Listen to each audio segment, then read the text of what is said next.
बिस्मिल्लाहिर्रहमानिर्रहीम and welcome to kinder stories general knowledge series में आज जो छोटी सी इन्फॉर्मेशन मेरे पास आपके लिए है वो है कि कौन सी चीज़ आबदोज़ कश्ती को पानी में ऊपर और नीचे करती है।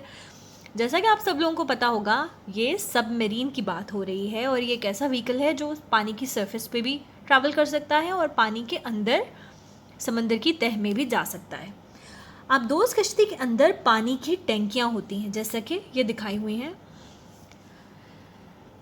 जब इसको पानी की तह में जाना होता है तो ये टैंकियाँ पानी से भर दी जाती हैं और ऊपर लाने के लिए इन टैंकियों को खाली करके हवा फिल कर ली जाती है, जिससे आबदोज़ कश्ती हल्की होकर पानी की सतह पर आ जाती है।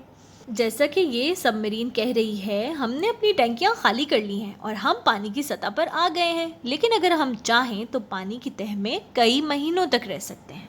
जब आबदोज़ पानी की तह में होती है तो इसकी टैंकियाँ पानी से भरी होती हैं। ये बहुत गहराई में जा सकती है जहाँ पे सख्त अंधेरा होता है।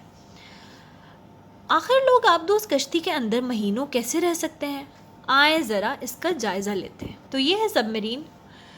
इसके इस हिस्से में क्रू कैबिन है। यहाँ अमले के अरकान जो हैं वो क्रू मेंबर्स सोते हैं और रेस्ट करते हैं, आराम करते हैं।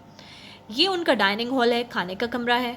यहाँ अमले के अरकान अपना खाना खाते हैं। और ये है कंट्रोल रूम। कंट्रोल रूम से ये सारा कंट्रोल किया जाता है कि कितना पानी भरना है, कितना ऊपर जाना है, कितना नीचे जाना है, और बाहर के लोगों से कम्युनिकेशन भी इसी कंट्रोल रूम के तहत होती है। ये थी आज की छोटी सी इन्फॉर्मेशन। उम्मीद है कि आपके नॉलेज में इजाफा हुआ होगा। अगर आपको ये सीरीज़ अच्छी लग रही है तो हमारे चैनल के साथ बने रहें, इस चैनल को सब्सक्राइब करें, हमारी वीडियोज़ को लाइक करें। Thank you.